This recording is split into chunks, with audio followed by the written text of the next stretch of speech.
Good morning and good afternoon to everyone who is joining us from Latin America and Europe, respectively, for this second webinar on green finance organized by IORC Latin America. Please feel free to write in the chat your name and where you're joining us from. Also, it's important to note that we have a simultaneous translation in English, Spanish, and Portuguese.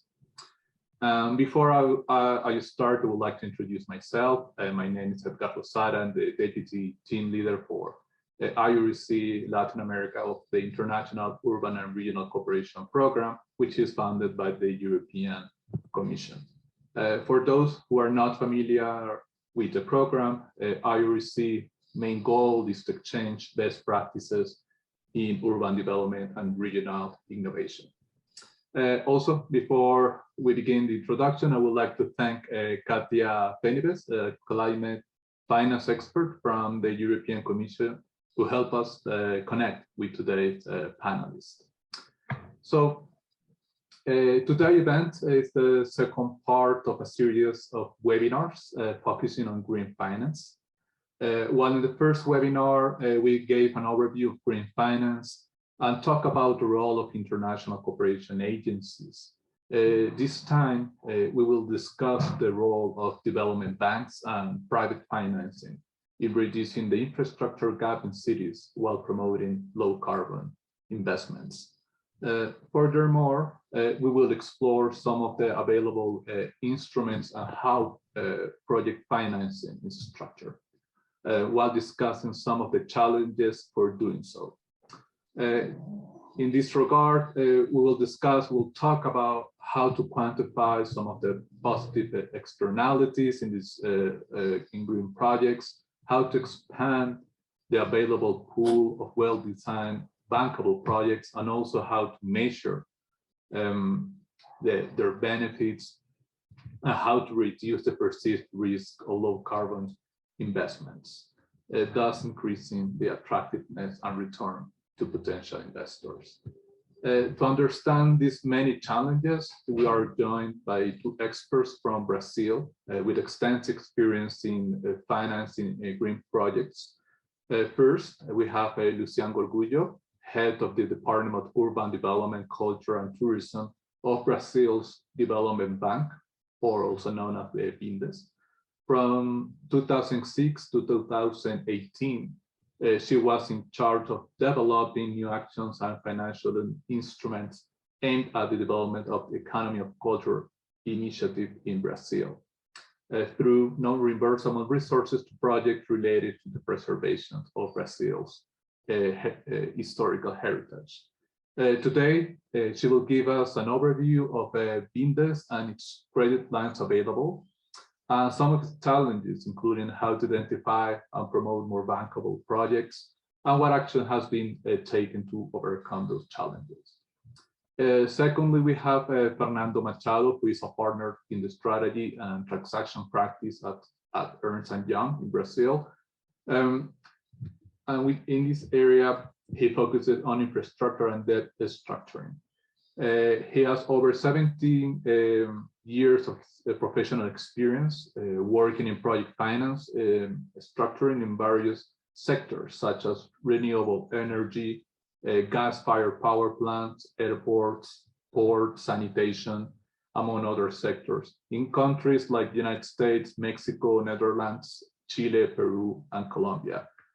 He will provide us with a unique view from the private sector, financing via bank debt and the international capital market. So to everyone who is joining us today, again, it's important to remind you that we have a simultaneous translation in English, Spanish, and Portuguese. You can find it below in the Zoom panel. In addition, at the end of the presentation, we'll have about 25 minutes for a Q&A.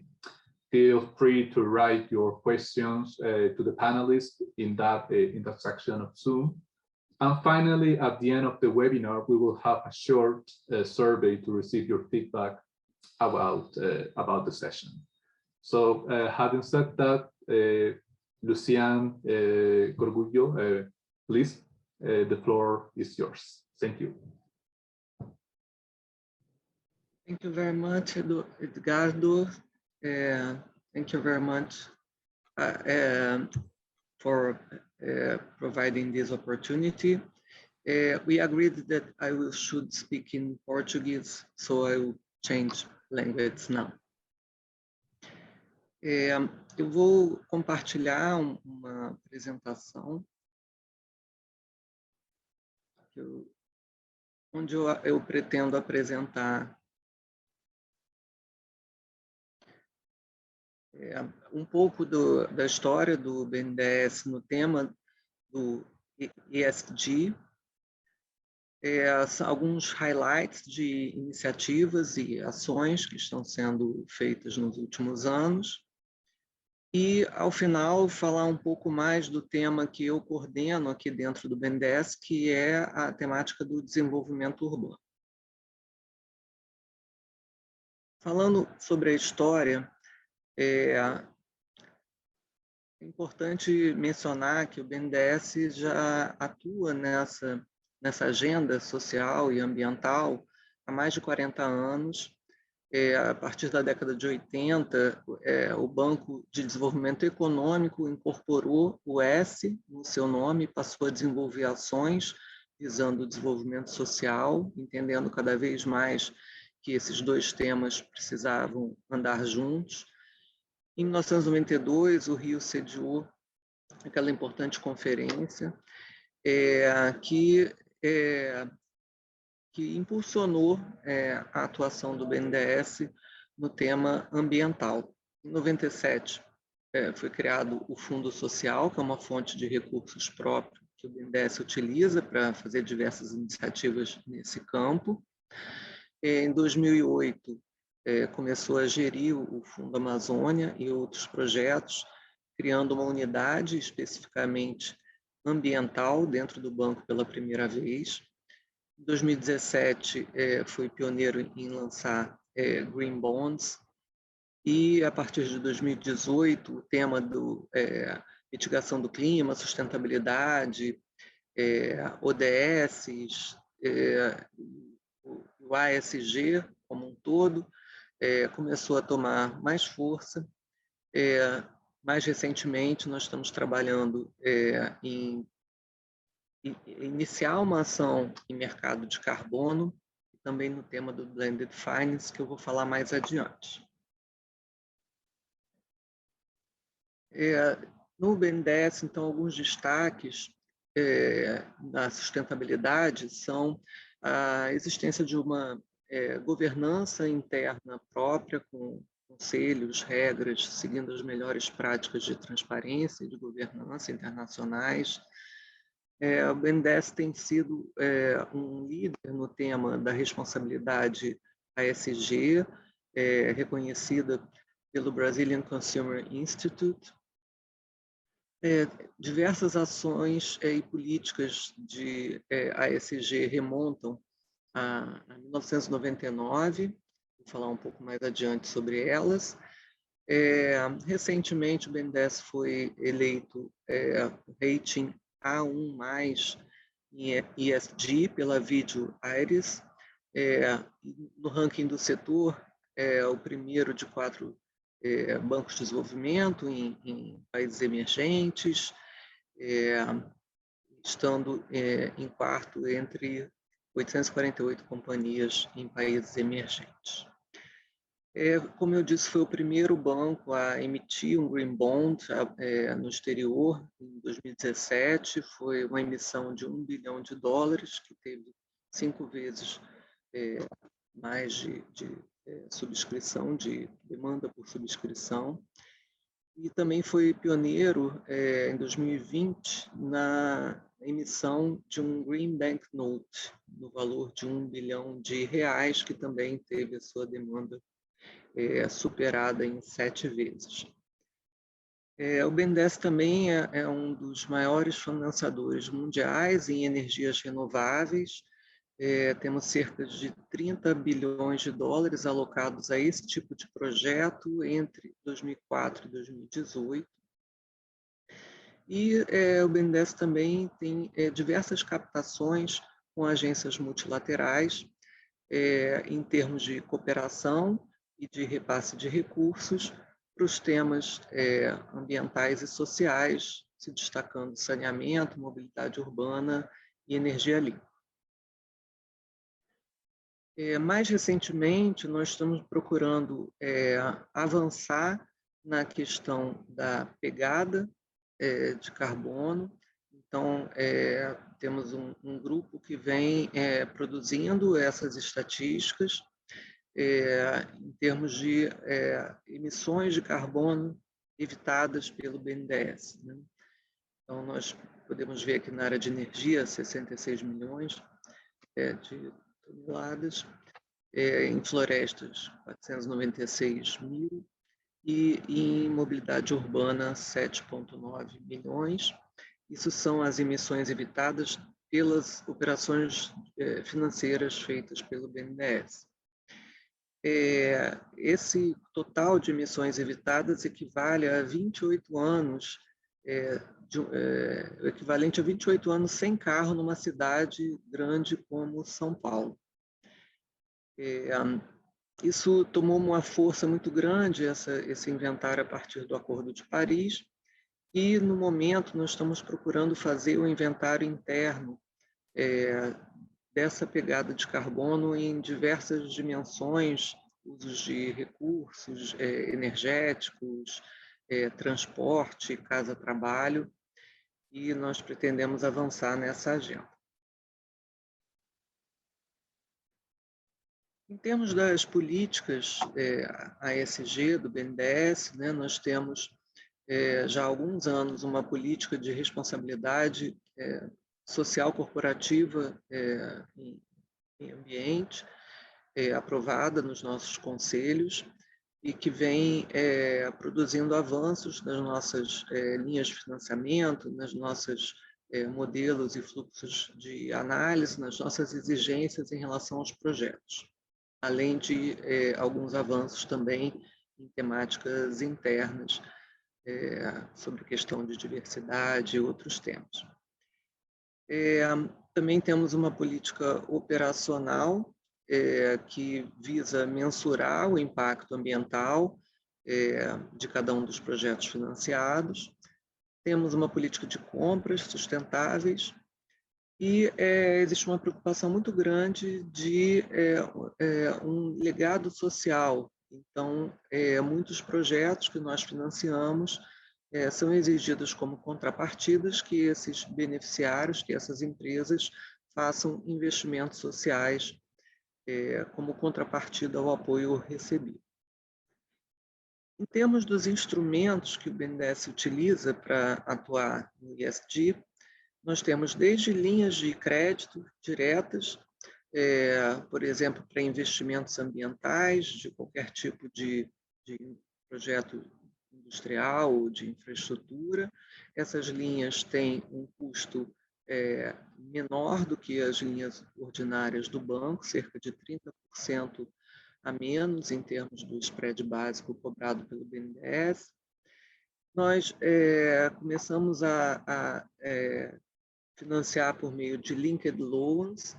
Então, nós temos uma linha chamada crédito ASG, onde se buscam que as empresas cumpram metas ligadas à sustentabilidade, e com isso elas têm um prêmio, né, de remuneração, e caso não atinjam as metas, elas têm um acréscimo no custo desse financiamento, com o objetivo, então, de comprometer esses clientes com o atingimento dessas metas socioambientais.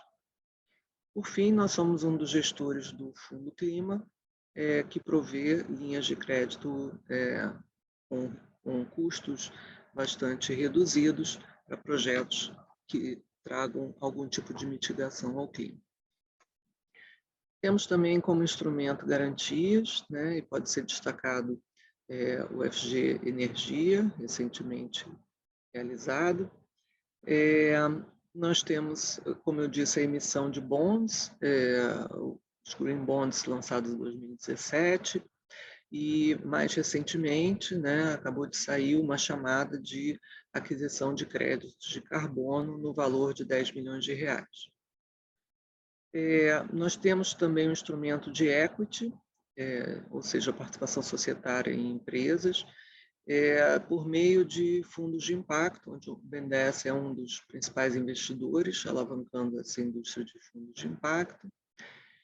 E temos também um braço de estruturação de serviços, essa é uma atividade mais recente, ela vem crescendo nos últimos 2, 3 anos, onde o BNDES se dispõe a ser um banco de serviços, estruturando parcerias público-privadas e concessões para entes públicos, União, estados e municípios, nos temas de saneamento, como o caso da estruturação do modelo de privatização da SEDAI, a Companhia de Água e Esgoto do Rio de Janeiro, a estruturação de concessões turísticas de parques naturais e florestas. E, por fim, nós temos o instrumento de grants, recursos não reembolsáveis, seja gerindo recursos de terceiros, como o Fundo Amazônia, como também recursos próprios, o chamado Fundo Socioambiental, e também um fundo cultural voltado principalmente para a preservação do patrimônio histórico brasileiro. Em termos de números, né, no resultado até 2021, o BNDES tem na sua carteira de crédito 53,5% estão ligados a projetos de apoio à economia verde e ao desenvolvimento social, equivalendo a 186 bilhões de reais. E em 2021, né, o conceito de fluxo, o desembolso foi de 7,8 bilhões para a economia verde e 10 bilhões para o desenvolvimento social.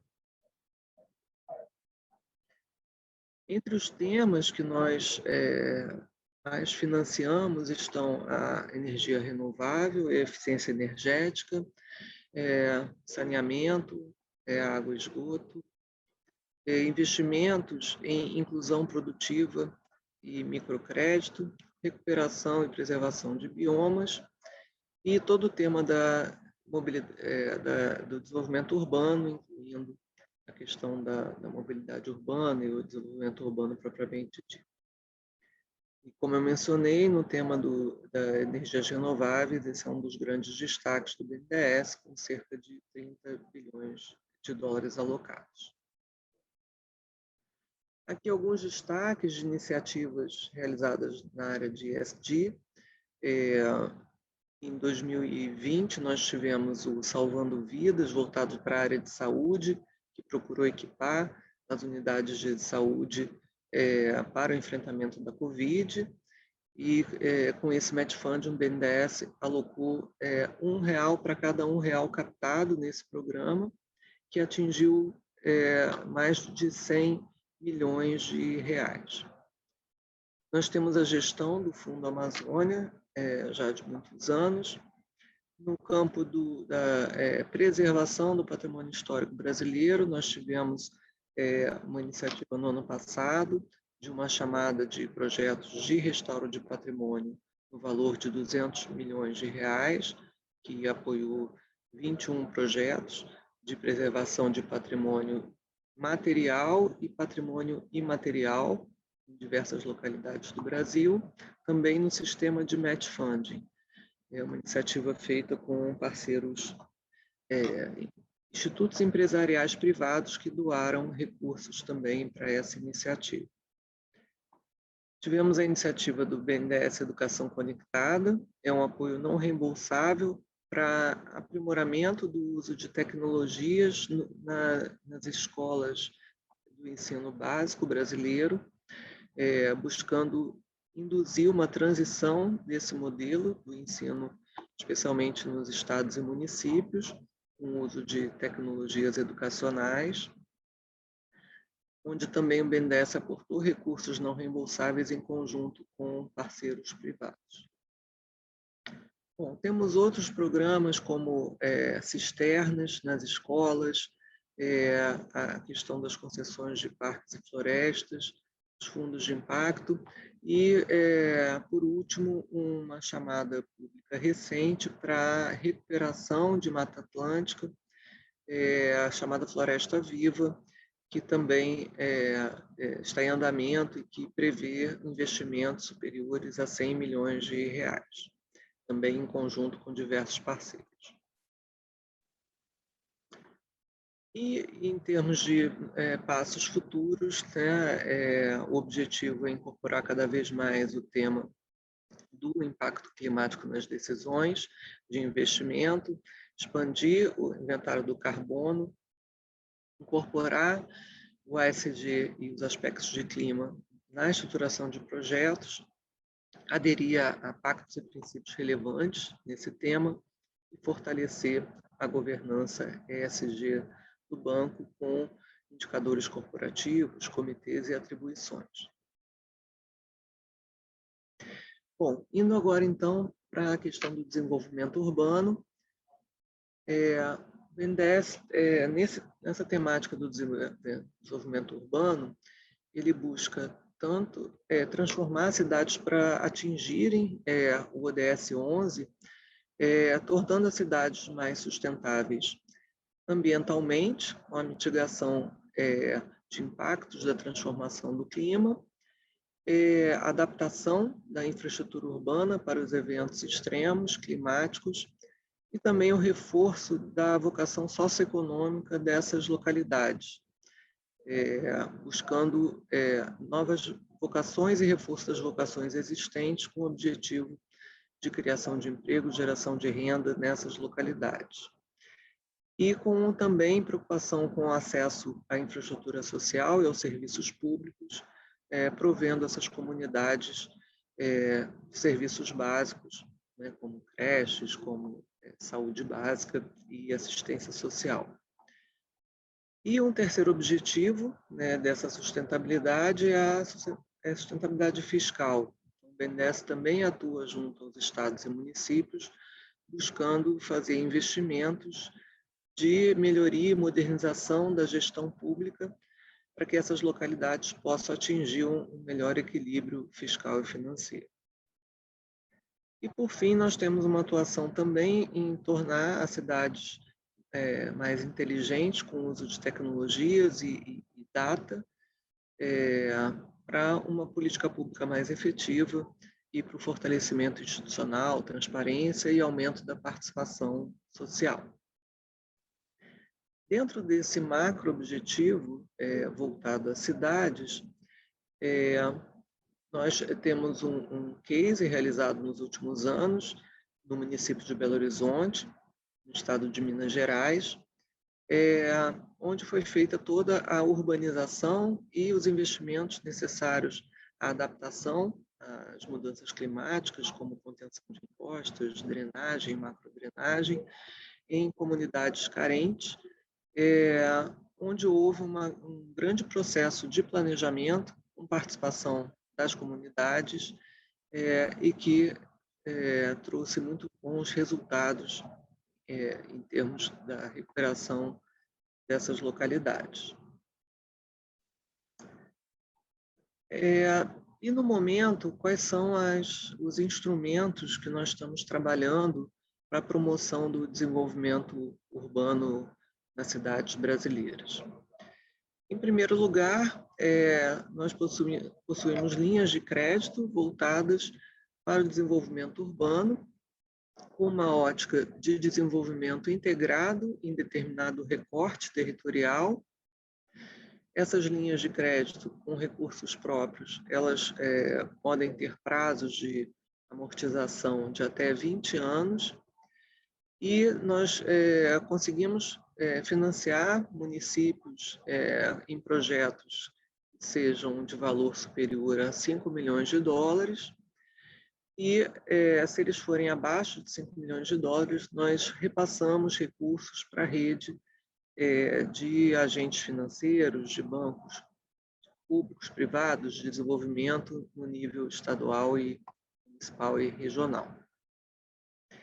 Nesse desenvolvimento integrado, o objetivo é fazer uma transformação completa de determinada localidade, sempre precedida por um processo de planejamento dessas intervenções e com a ótica integrada, resolvendo diversos problemas daquela localidade com aqueles investimentos.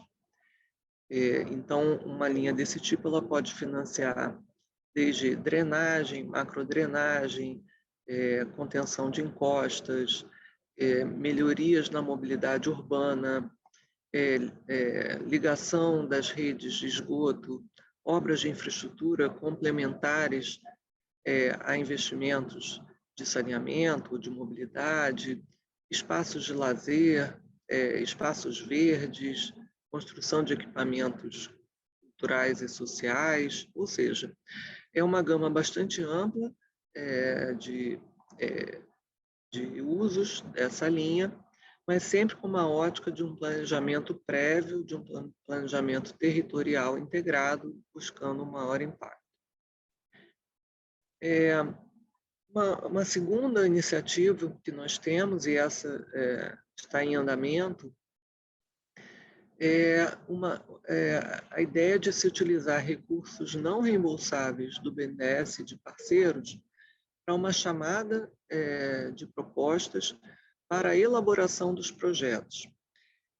Isso decorre de um diagnóstico de que um dos motivos dessa agenda do desenvolvimento urbano e da adaptação à mudança climática não avançar tão rápido no Brasil é uma grande carência dos municípios brasileiros, uma carência tanto de recursos quanto de capacidade técnica de desenvolver bons projetos. Então, nós destacamos um orçamento de cerca de 20 milhões de reais para elaborar uma chamada de propostas voltadas para a adaptação a mudanças climáticas.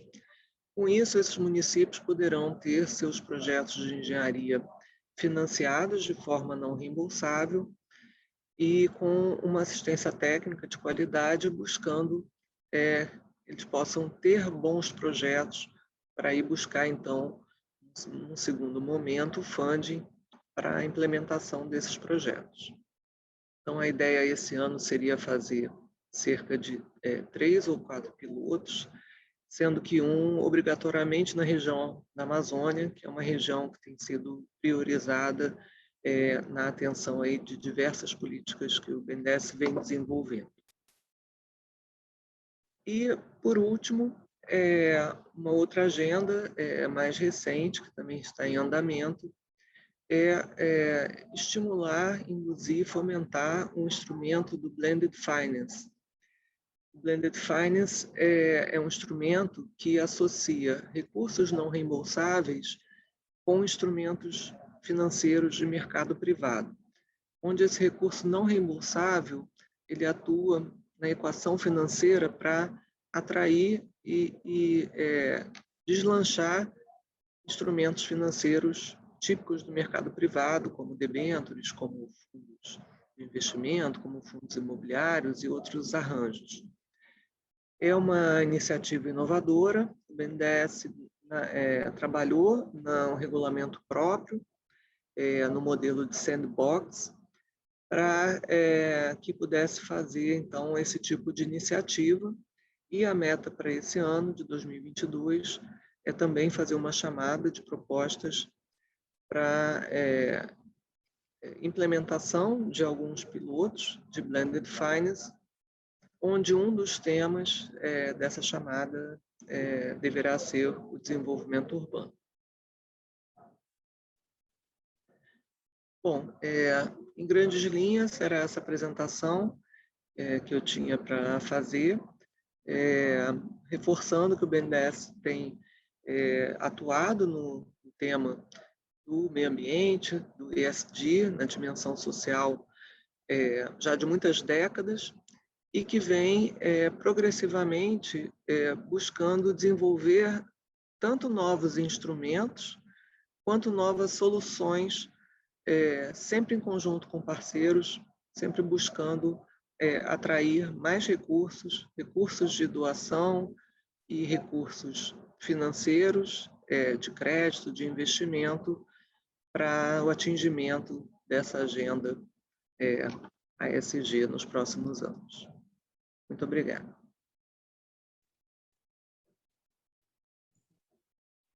Oh, thank you, Luciane, for providing that great overview.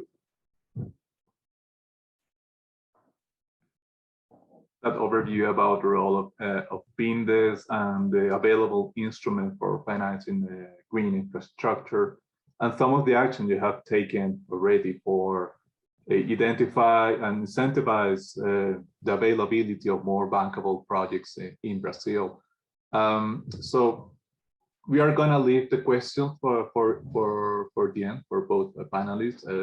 Please, for those attendees listening to the session, now feel free to make your questions on the Q&A section, and we will try to answer them at the end. So now it's the time for Fernando Machado to present about the role of private financing from the perspective of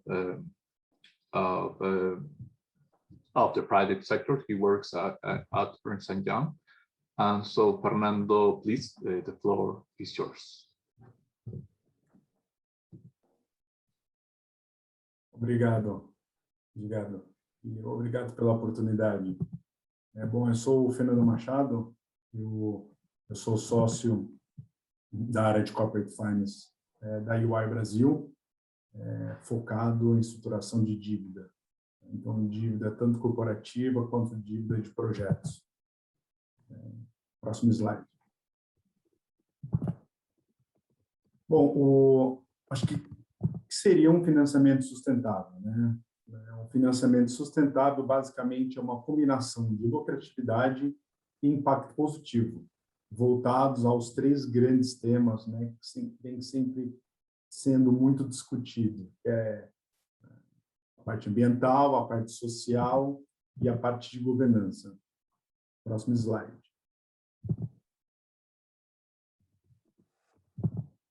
Então, o que seria um impacto ambiental?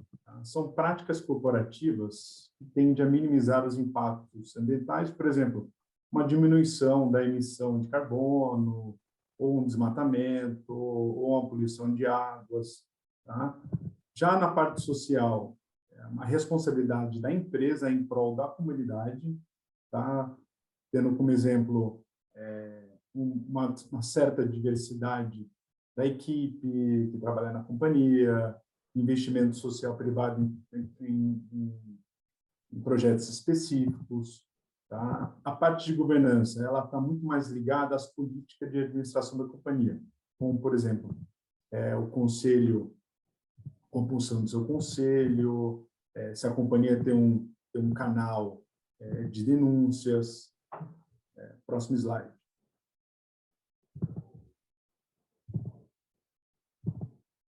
Então, qual que é o papel, tá? Como que nós estamos falando de finança sustentável, qual que é o papel do mercado financeiro, né, para nesse alcance dos 17, basicamente, Sustainable Development Goals da ONU? Tá? O mercado financeiro, ele vai, através dos seus investidores, ele vai redirecionar, né, o fluxo de capital e atividades de projetos convencionais, que normalmente ele tem uma lucratividade, porém, ele vai direcionar esse fluxo de capital indo para investimentos mais sustentáveis. Number 4. Slide 4.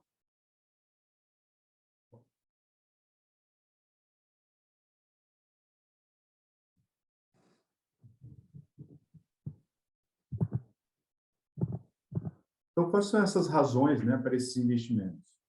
A razão é reduzir o impacto ambiental e social, reduzir a exposição a riscos ambientais e também responder a possíveis mudanças tecnológicas e de tendências. Próximo slide.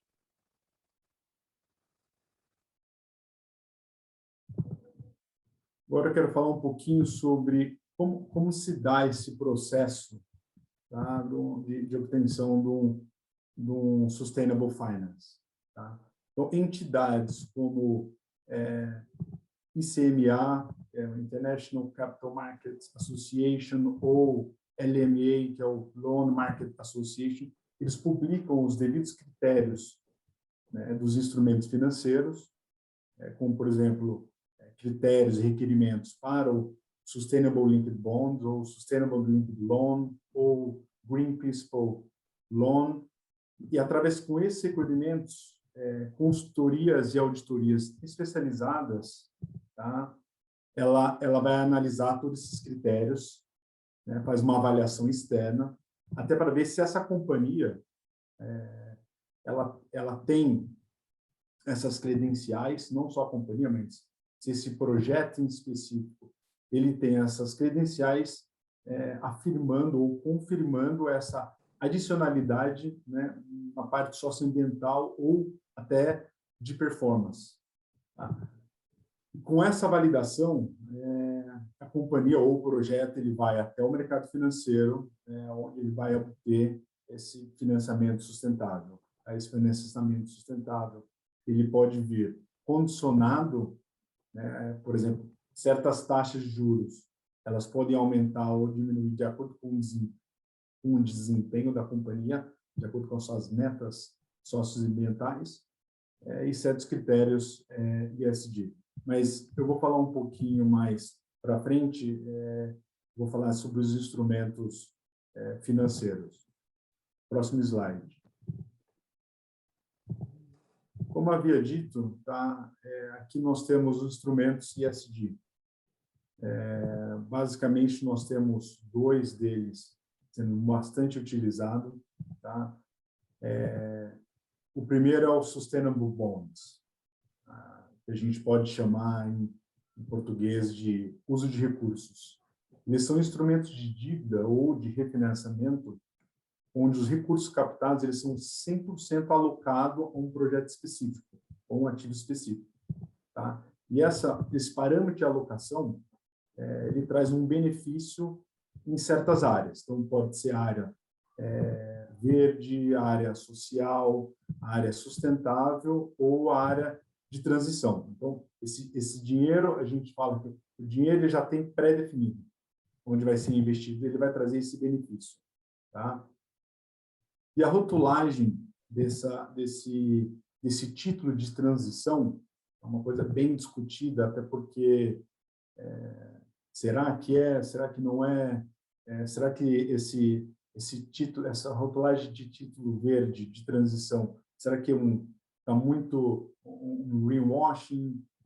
Posso dar um exemplo que tem feito, tá? Esse título de transição são benefícios desse instrumento que indiretamente pode trazer um impacto ambiental ou um impacto social indiretamente, tá? Eu posso te dar um exemplo aqui no Brasil, a companhia bem conhecida chamada Eneva, ela teve um financiamento de uma térmica a gás, tá? E o fato de você ligar essa térmica a gás, tá? Principalmente naquela região, ela substituiu fontes muito mais poluentes da matriz energética do Brasil. Ou seja, esse financiamento ele foi rotulado como título de transição. Já um outro instrumento bastante utilizado, e principalmente o ano passado, vou até depois mostrar um pouco os números, são os Sustainable Linked Bonds. Tá? Eles são, em português, eles podem ser chamados de desempenho. O recurso, diferentemente do Sustainable Bonds, ele não vai para um projeto ou para uma área específica. Tá? Ele vai para a companhia faz essa captação, não é para um projeto específico. Porém, a companhia ela tem certas metas ESG a serem cumpridas. Tá? Por exemplo, dentro dessa meta, ela pode ter um decréscimo nos juros, né, pago dessa linha de crédito, ou até um aumento nesses juros pagos devido a alguma piora de alguns certos critérios que a companhia venha a ter. É interessante esse Sustainable Linked Bonds, que eu vi alguns anos atrás uma companhia de óleo e gás, ela obtendo uma Revolving Credit Facility linkados com o desempenho de certas métricas de ESG. Isso foi em 2017, 2018. Tá? Próximo slide. Aqui eu quero fazer um panorama um pouco mais amplo. Tá? O Brasil possui um grande potencial de investimentos sustentáveis, tá? E isso, com a pandemia, aumentou cada vez mais a busca desses tipos de projetos e de investimentos. Então, o Brasil, até 2030, é esperado em torno de 500 milhões de dólares a serem investidos na economia local, na economia brasileira, em projetos ou ações que estimulem, tá, uma economia de baixo carbono. Acho que está bem claro aqui que de 2015 a 2022, as empresas brasileiras tiveram, tanto no mercado local quanto no mercado internacional, 199 emissões de dívidas sustentáveis. Só em 2021 foram 109. Então, ou seja, foi um avanço significativo, principalmente nos 2 anos, foram os anos da pandemia. Tá? Também é esperado em torno de 2 milhões de potenciais novos empregos, tá? Voltado à área de sustentabilidade. Próximo slide. Aqui eu trouxe alguns números, né, que eu mencionei, esse aumento de dívidas sustentáveis. Então, a gente vê que no Brasil, não no Brasil, desculpa, empresas brasileiras, né, fizeram uma captação relevante no mercado internacional em 2021. Tá? Ela superou muito o mercado local. E onde está sendo investido, tá, esse dinheiro captado? Basicamente, está dentro do mundo corporativo, e está novamente linkado com aquele Sustainable Linked Bond instrumento. O segundo está vendo investimentos em florestas. O terceiro está sendo investimentos em energias renováveis, bioenergia, linhas de transmissões, agribusiness e entre outros setores do Brasil. Tá? Próximo slide. Voltando ao tipo de instrumentos, tá? A gente vê que em até 2020, os instrumentos utilizados pelas companhias brasileiras era o Sustainable Bonds. E o Sustainable Bonds é aquele uso de recurso onde tem um pré-determinado onde vai ser investido o dinheiro. Já a partir de 21 teve essa mudança, onde teve uma busca muito maior, principalmente de empresas corporativas, buscando o instrumento chamado Sustainable Linked Bonds. Então, ele tem um aumento significativo em 2021. Quando a gente volta, onde foi investido, tá? A rotulagem desse instrumento financeiro, a grande maioria ele está na parte ambiental, na parte green.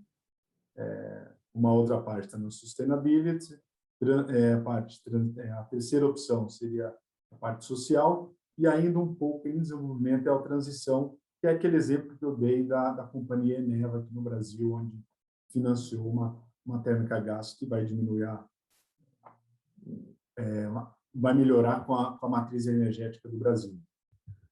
E voltando, tirando um pouquinho dos instrumentos internacionais, que são os bonds, a gente também vê um aumento do mercado local, instrumentos locais em reais, aqui está em dólares, só por efeito de demonstração, mas instrumentos são locais, a gente vê um aumento da debêntures de infraestrutura, assim como as debêntures.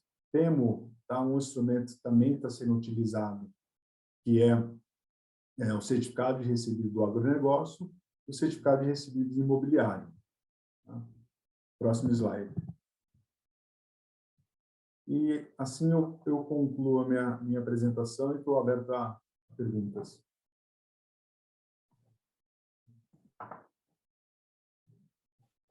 Thank you, Fernando, for that presentation and giving us examples of how how fast actually green financing is growing, not only in Brazil but also globally, and the pool of different financial instruments available, especially in the case of sustainable linked bonds, which I think we would like to discuss more in the Q&A section. So we have about 20 minutes for questions. I think you already have one question from the attendees. Still, for those attending, feel free to make questions on the Q&A section. I will try to address them now.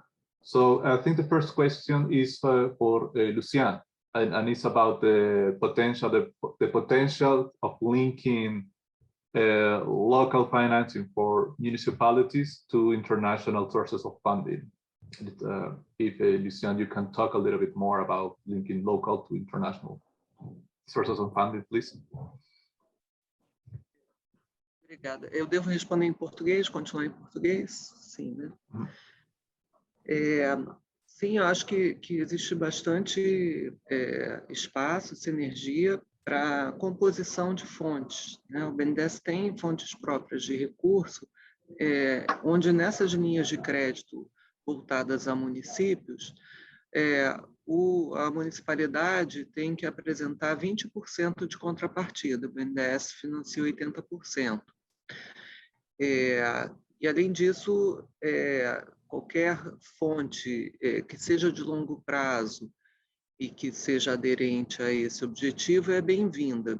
Eu só faço um ponto de atenção, que para os municípios, né, a questão do financiamento. Se for um financiamento, né, se for uma doação, é muito bem-vinda, porque vai ajudar a endereçar aí diversos desafios, né, que essas municipalidades têm na elaboração de projetos, na assistência técnica, no planejamento como um todo.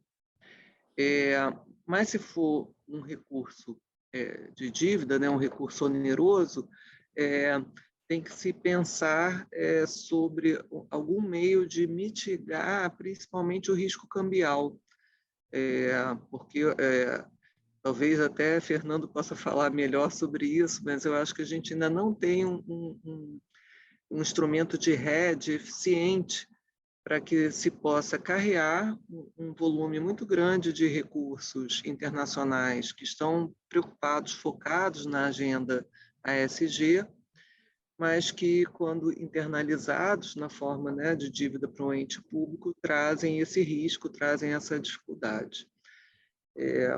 Mas, afora isso, eu acho que realmente é uma agenda muito ampla e que vai precisar realmente dos esforços de vários tipos de recursos nacionais e internacionais e vários tipos de instrumento, né? Desde dívida, como títulos, como doações, grants, blended finance.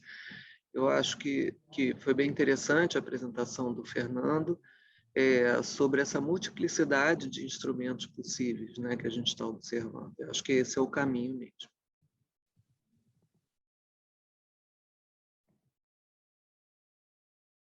Thank you, Lucian. And just if you, Fernando, can follow up on Lucian's intervention about what instruments would be more suitable or become more attractive in order to have blended finance being able to attract more international capital, for instance, from the multilateral development banks or commercial banks, etc. So if you can give us some examples or pointers to that question.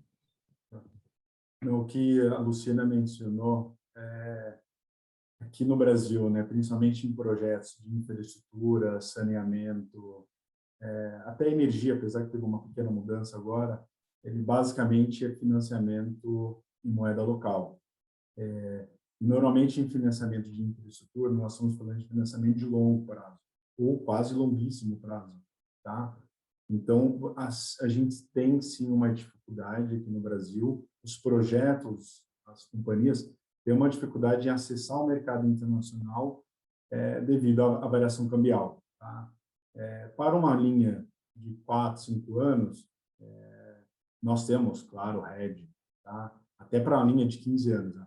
A grande dificuldade de um projeto pegar uma linha em dólar de 15 anos e fazer um hedge é o custo disso. Então, ele fica muito oneroso com um projeto específico. Então, eu acredito que vai ter devido a, principalmente no mercado de saneamento, a gente vê uma utilização de uma parte em dólar, até uma parte, às vezes, mais curta, né, do financiamento, onde essa é a companhia ou o projeto específico, ele consegue fazer um hedge cambial e para financiamentos em reais, muito mais longo prazo, tá? Utilizando, né, tanto o BNDES, outras formas de financiamento.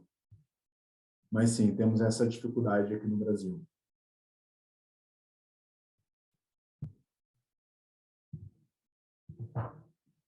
Thank you. Thank you, Fernando. And you already mentioned some of the sectors that could be a potential interest or have potential for attracting more green finance. Would you be able to expand on which sectors you see having the more potential to attract different capital, different funding opportunities in the next few years? Okay. Não, um setor que vai atrair muito capital com finança sustentável, acho que até pelo setor específico, é o setor de saneamento básico no Brasil. Tá? Acho que teve uma mudança no marco regulatório no Brasil, onde as companhias têm que chegar à universalização. A universalização é prover água para 99% da população e esgotamento sanitário para 90% da população até 2033. Tá? Muito dessas companhias, elas tiveram que mostrar capacidade econômica e financeira para seguir nesses financiamentos, e nesses financiamentos até 31/12. Então, elas mostraram capacidade financeira, e muitas delas vão ao mercado agora, né, para se financiar, porque ela tem um primeiro ciclo a mostrar para as agências reguladoras, que é de 2022 a 2026, que ela tem capacidade para se financiar, né, até chegar o marco que a gente chama da universalização do saneamento básico no Brasil, que é 2033. Então, nesses próximos 4, 5 anos, eu vejo esse mercado bastante aquecido. E é um mercado ele já está muito dentro de ESG. Né? A hora que você prover esgotamento sanitário para a população, né, você já está muito dentro desse financiamento.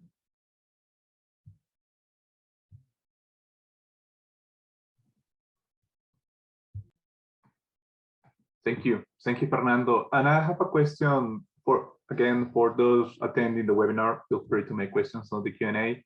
I have a question for Lucian. When I look at your presentation and also the different instruments that the Brazil Development Bank is implemented, you mentioned the call for proposals, the call for new projects in order to help municipalities design new projects. But I was also wondering, what's going to be the criteria for being this in order to rank and select the different projects that you will receive in the next few months? What methodology do you use to measure the environmental, social, and economic impact of such projects? If you can provide a little bit more information about that, please.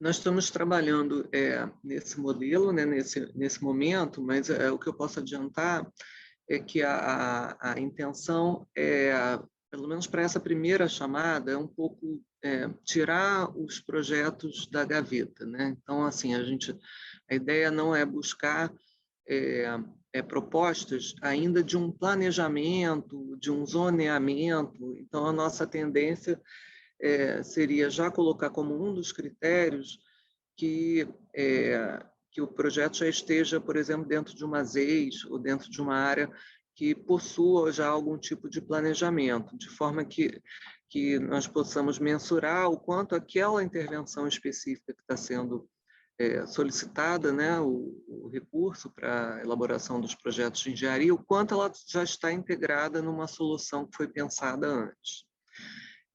O objetivo foi não fazer o financiamento a esse planejamento anterior, seja, né, pelo tempo que ele demoraria para gerar resultado, seja por essa percepção de que já existe uma gama razoável de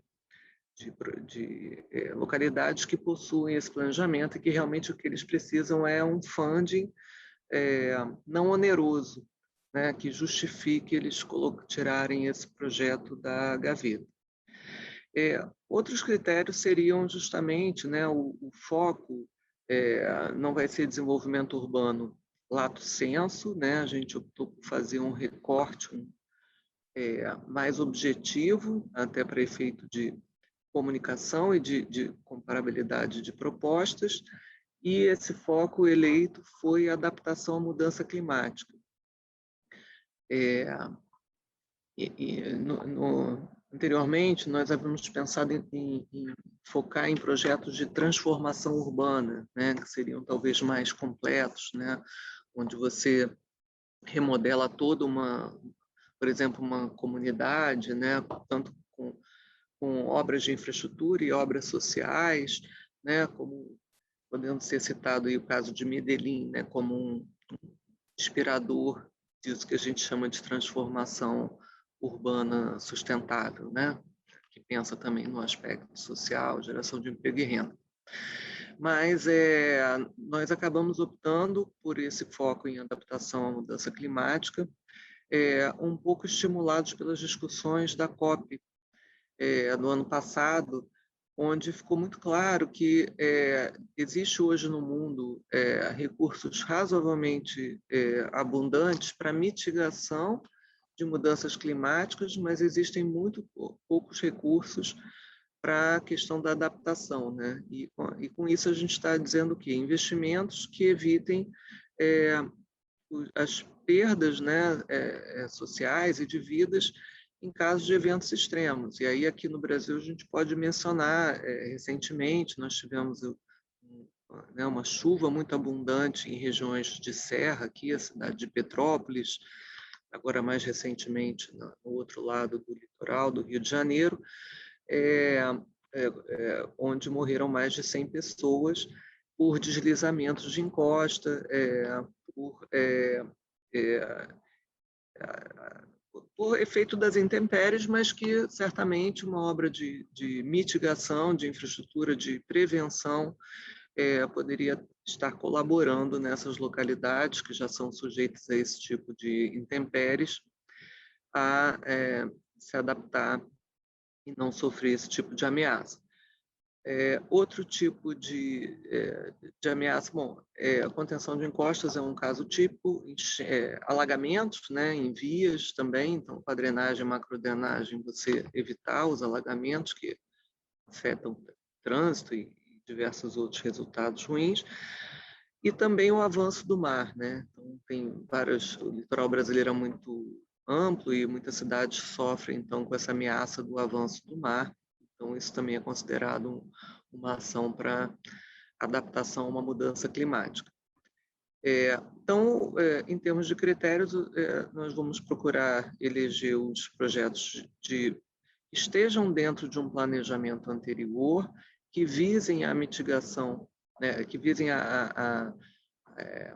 atender a adaptação à mudança climática, e que certamente a questão da economicidade, né, que tem as propostas que tenham um custo efetivo, um custo-benefício de orçamento que sejam favoráveis. E a ideia é fazer isso em 2 etapas, uma primeira chamando propostas diretamente dos municípios, e em um segundo momento, fazendo uma segunda chamada para entidades que possam executar esses projetos, né? Então, a intenção não é que o próprio município fique responsável por isso, mas que a execução seja feita por uma terceira parte. Então, é isso, sim, em grandes linhas, o que a gente pensa para esse ano.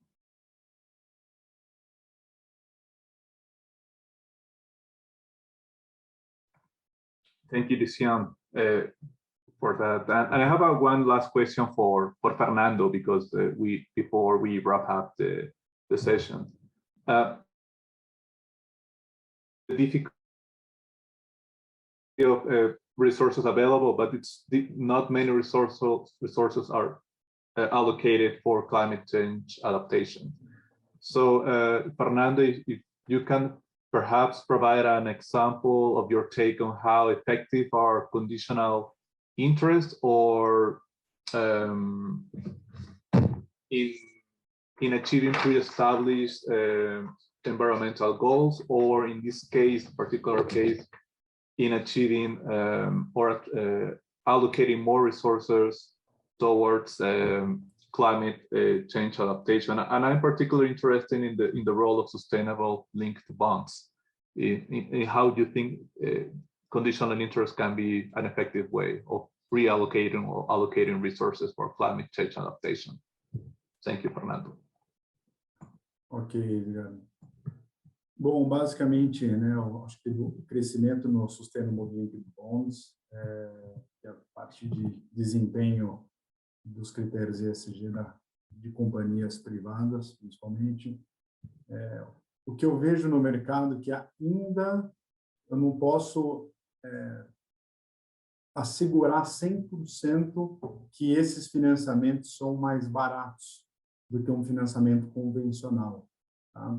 A grande diferença é que você hoje acessa uma quantidade muito maior de investidores. E por fato de você acessar uma quantidade muito maior de investidores, você tem uma certa vantagem. Tá? Essa vantagem pode ser número de investidores, então no final você acaba também tendo uma certa maior competitividade, né, no preço. Né? Então eu vejo que esses instrumentos por agora não são muito mais baratos, ou são mais baratos, né, que um financiamento convencional. Tá?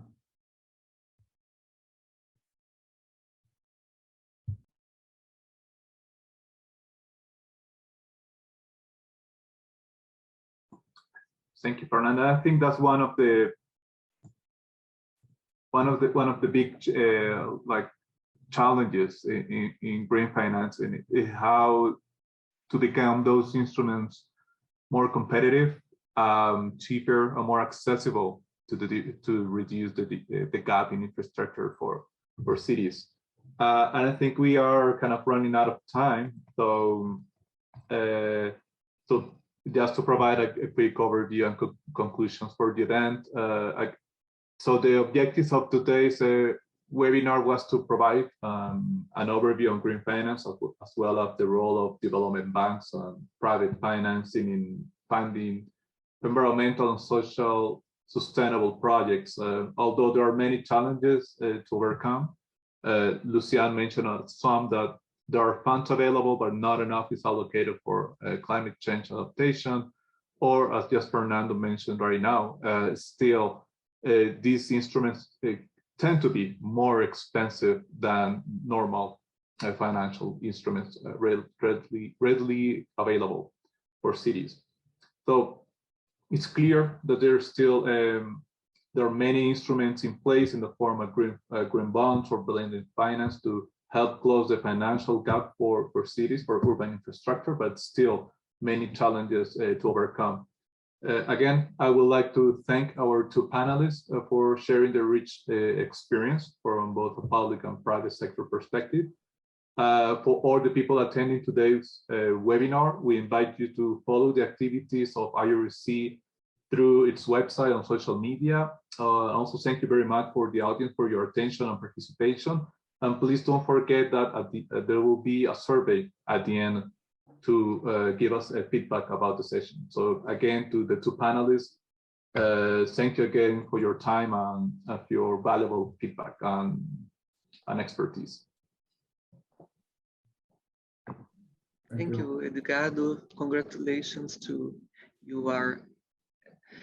IURC for this initiative.